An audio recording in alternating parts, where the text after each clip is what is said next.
know most of you or many of you. I don't know who's all out who all is out there.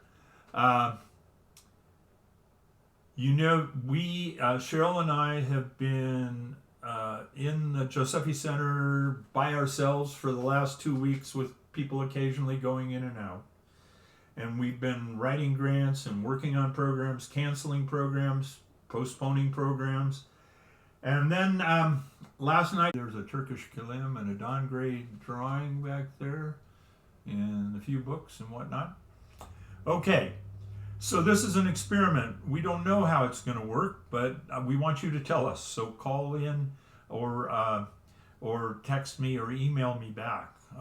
My phone number is 541-263-0930 if you want to text or call. Now the exhibit.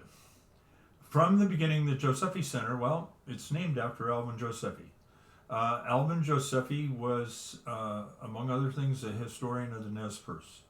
And Nez Perce has been part of our DNA from the beginning of the Josephi Center. We've struggled, but we have had programs with Nez Perce elders. We've had exhibits. We've had, I'll talk about a little more about it later, but we've got a canoe, we've got a teepee. This exhibit that we just put up, the new Nez Perce exhibit, is really part of a bigger thing.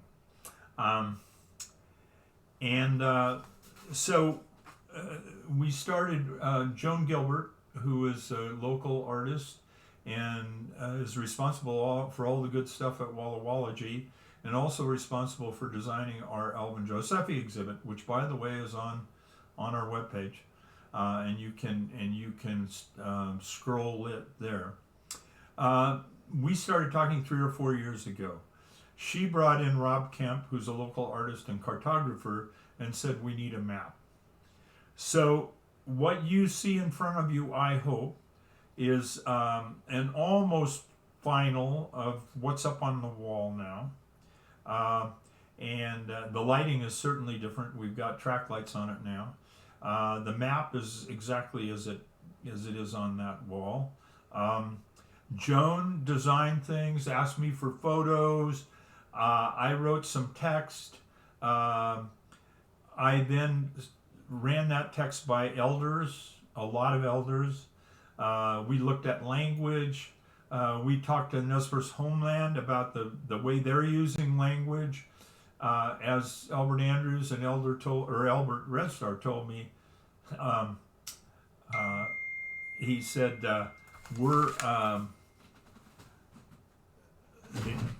Albert Andrews told me Nez Perce was a spoken language, not a written language. So you're not always going to have the same spellings. We're all trying to approximate the way that it was spoken for millennia.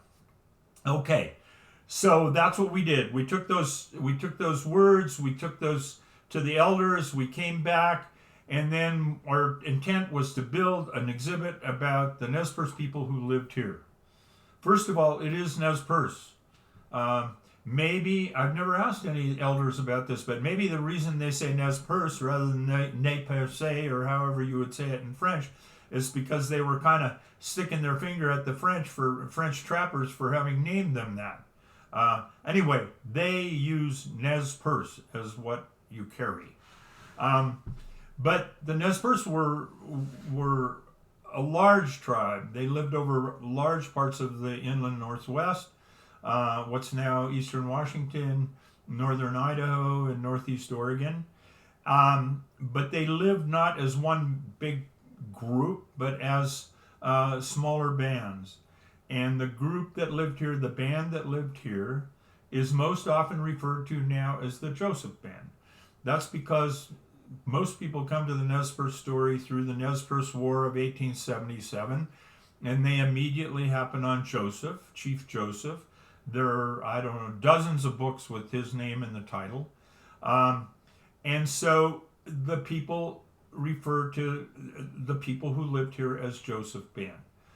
The people who actually lived here would have probably called themselves Walama, the people of the Wallowa. So the words up on your screen, I hope, are the words up on your screen, Wallawa, which would be the land and the river and the lands around it. Walwama, the people who lived in the Wallowa. Nimipu, the people. That word is used by some, and it's spelled again in all kinds of different ways, meaning literally just the people. Joseph himself, in a speech, called himself a member, or Nez Perce, a Chupanulu, and I'm sure I pronounced that wrong, or a member of the Wallamatkan band of the Nez Perces. Wallamatkan would have been Joseph's grandfather. Okay, the Nez Perce story is, of course, much bigger than the war, but what we were trying to do in this exhibit is say something about the people who lived here and how they lived.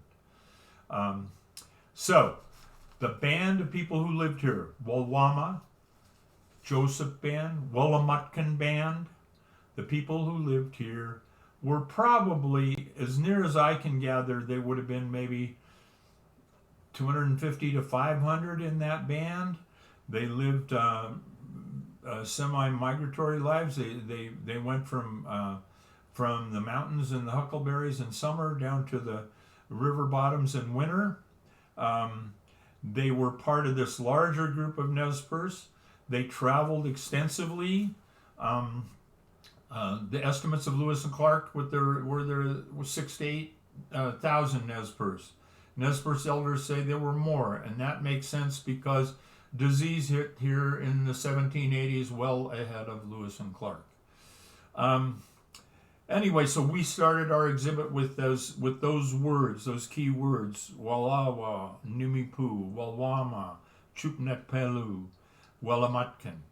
And then we go on to talk a little bit about how the people lived here. They lived from high to low, seasonally, and they ate. Their foods were abundant for the most part. I'm sure they had lean years, but there were fish, several species of salmon and steelhead, and even whitefish and lamprey. They had, of course, huckleberries and chokecherries and hackberries and several root crops. So they were really well-fed people for the most part. By the way, I skipped over, and I again, Joseph's actual name was Hinmatuyalatket, and again, I don't guarantee the pronunciation of that, okay? The map, let's say a couple of things about the map. The map is based on work done by Phil Kashkash and others in a book of Sahaptian place names.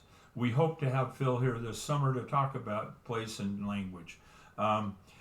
Rob Kemp, who's a cartographer, lives locally, took the book that Phil and his colleagues had developed, which is about Sahaptian place names, and translated and put it on one big map of map bases that he has.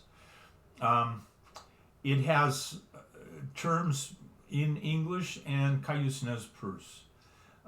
Sometimes the Cayuse language is lost for the most part, but Cayuse and Nez Perce were apparently very close together.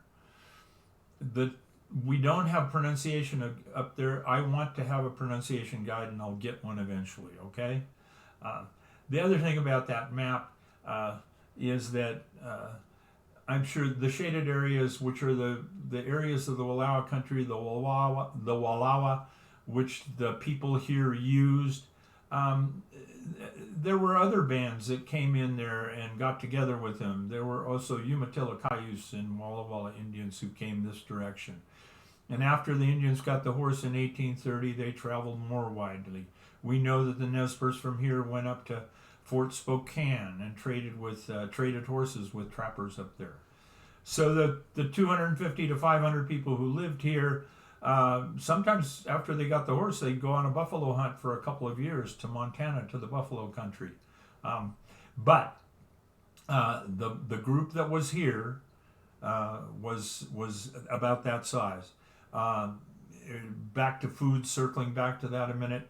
I've read recently that the estimates by the whoever does this kind of estimating are that the Nez Perce traditionally ate about 300 pounds of salmon per year per person, which seems pretty extraordinary.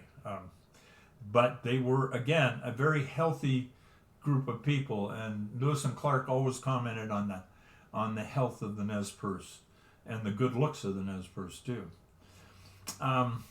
Number of bands of Nez Perce, I don't know exactly how many bands there were, and there's a map, a Billy Williams map of 75 villages along the Salmon and Snake rivers, and Billy Williams put that map together before 1900, and many of those villages were already gone. I would imagine gone to disease. But each one of those, how bands and sub bands and the band that lived here, the Walama, there were several family groups, and some of those family groups seasonally would go to the Grand Ronde River. Some would go to the Minam River. Some would go to the Snake River. Some would go to Joseph Creek, and some would go to the Imnaha. And there are people, in fact, the Imnaha, it's said that there's sometimes reference to Imnahapu, the people who lived on the Imnaha. So those terms are all pretty fluid. Okay, so we've got the map up there. I hope you're able to see it. We've got the exhibit. I hope you're able to see it. We also have some artifacts, some physical things. We've got a mortar and pestle. We've got tools, and Alan Pinkham Senior made me a fish spear, and his son made me a dip net. So when you come into the Josephi Center, you can see some of these artifacts as well. Pick them up and handle them. Okay, what else are we going to talk about today? Well, one, the whole Nez Perce story it goes on. Our relations with the Nez Perce have been stronger and stronger. We have a Nez Perce teaching box, a box of materials we made for middle school age kids. It's been worked with by some teachers here, and also Ronnie Red Star from Nez Pelham has worked with it up there and refined it. And in fact, they've got a box of the same materials there. So if you're looking for materials for school age kids, we've got a bunch of them. We've had several. I mentioned the canoe. Alan Pinkham Jr. built the canoe. He wants to come back and build a bigger canoe. Steve and Connie Evans put up a teepee out front, and most strikingly, last summer we added Doug Hyde's statue, his bronze and granite statue called Etwewisse, the Return. That name again, vetted through many elders, and Etwewisse is an archaic word meaning return from a difficult journey.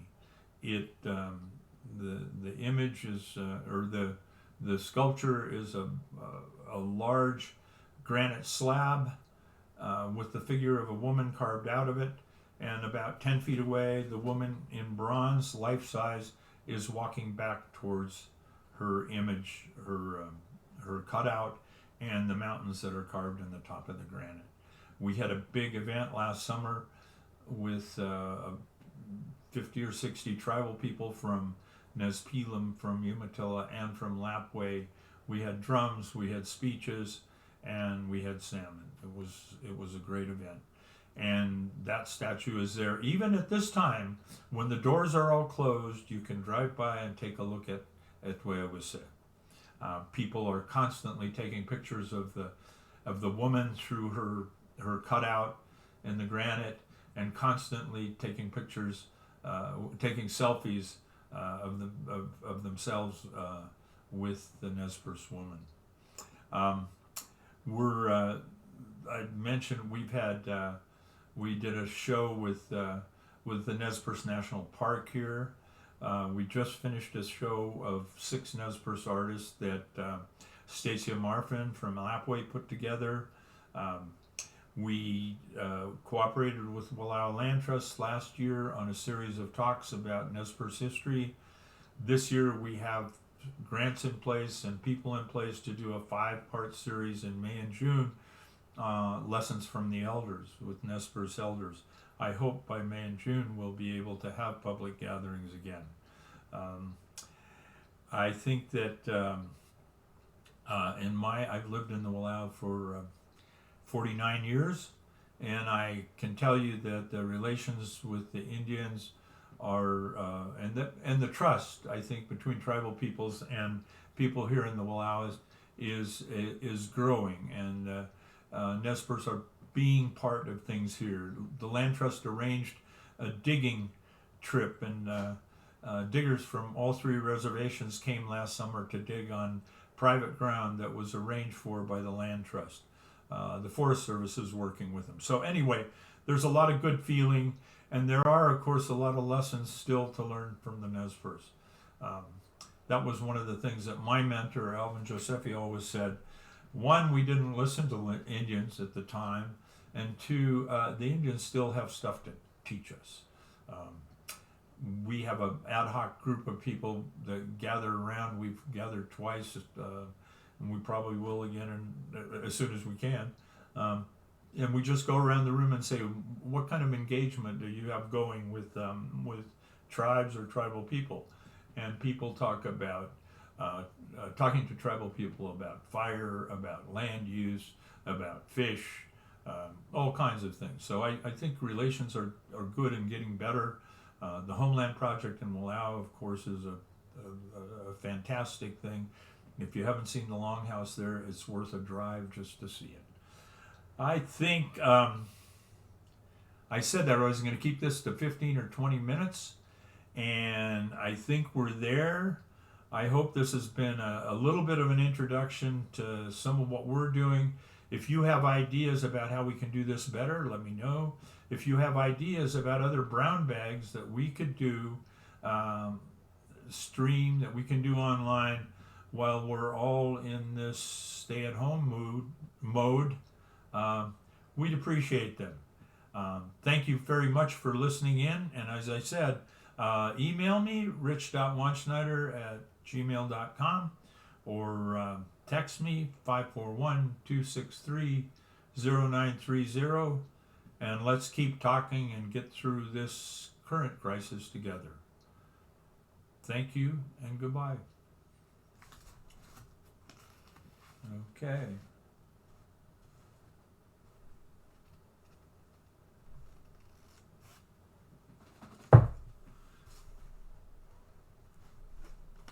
I think I pushed stop training there.